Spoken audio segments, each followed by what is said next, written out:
talk about this corner real quick. We move from shade and we come back into sun. And he's so pretty.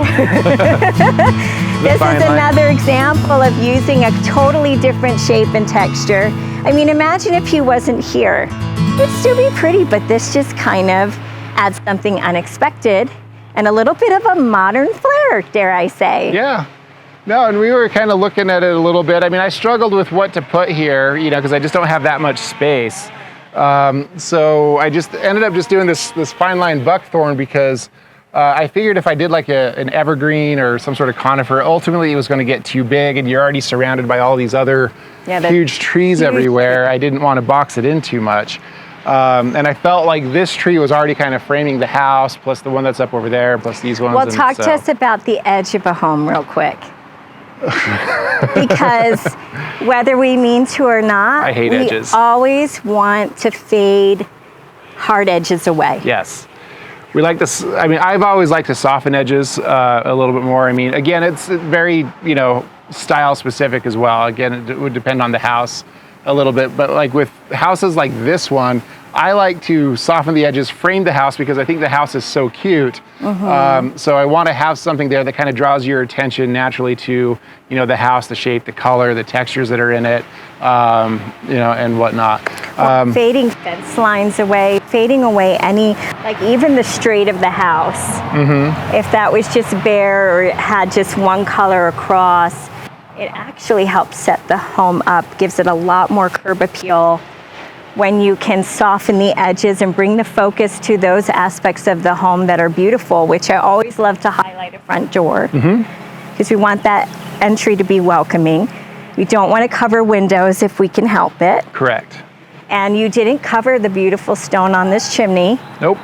So it's lovely. See, and then I hope what happens at some point is that those boxwoods get, you know, bigger to help kind of be like a backdrop to the, you know, the coral bells and the hostas that are in front of it, and to kind of accentuate it even more. Yes, let's talk about that because it's 3 years in. Yep. But everything's still growing, obviously. Right. But the overall perspective, and what I love to do with the rendering sometimes, yes, this is young, but there was a future investment involved in the plant choices you've made. So you didn't put those little boxwoods back there on purpose to be just as big as the coral bells. You were thinking about scale long term. Right.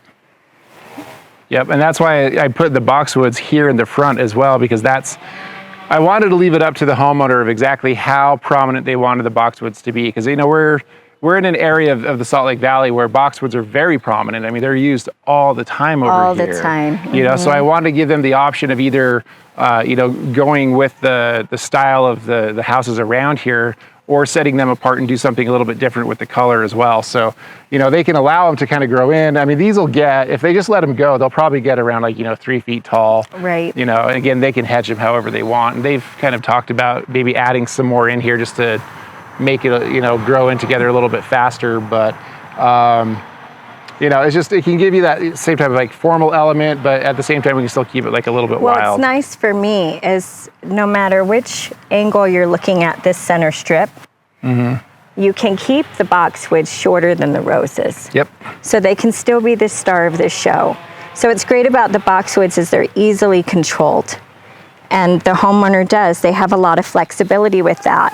And then we just should talk about some of the varieties you chose for the front, because along here even, like the Monarda, we were talking about that. Yeah. Some of those get huge, but you picked a variety that stays shorter. Yeah, this was part of the Sugar Buzz series. I think there's a couple. I think it's either like Pardon My Cerise or Bubblegum, Grape Gumball or something like that. There's a couple different varieties that are a little bit shorter and a little bit more compact, and they have like a lot better structure to it, which I mean I think would put, you know, work a little bit better in like a more of like a formal type garden anyway. Even because I mean you could almost just make a hedge out of this just by looking at how it grows.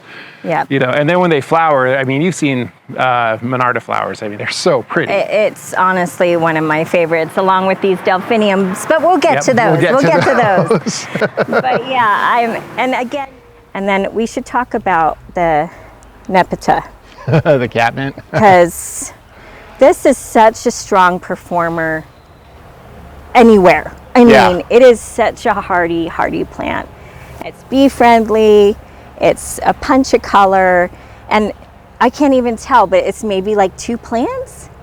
Some of them probably get so 2 or big. 3. Yeah, this one I think is Walker's Low. And this, I mean, it was huge its second year. Yeah. I mean, that's the one thing about Catmint is that once you plant it, it's just big. There's nothing you can do about it. It's just big. It's if you're worried about having flowers and taking care of something, this one is really easy. It's water wise. Yep. I mean, it doesn't look like that was a particular request, although of course when you have a drip system installed, you're going to have more efficient watering. But it's just, look at it, it's just such a strong punch of color. And I love that we have this faded purple in between these dark salvia purples. What variety of salvia is this? I don't remember for sure, but have you noticed that it's not flopping open? Yes, which is nice. I want to say I did one of the Marvel series, Blue Marvel, I think is what it might have been. Marvel. It might be Caradona. I'd have to go back and look. But I don't like to use like the Maynite salvia that just gets big and huge and then flops open. Yeah, Maynite gets kind of messy looking. I think that's why I've had a hard relationship with salvia, because it does. It kind of can look really bad, but it's because you use those older cultivars.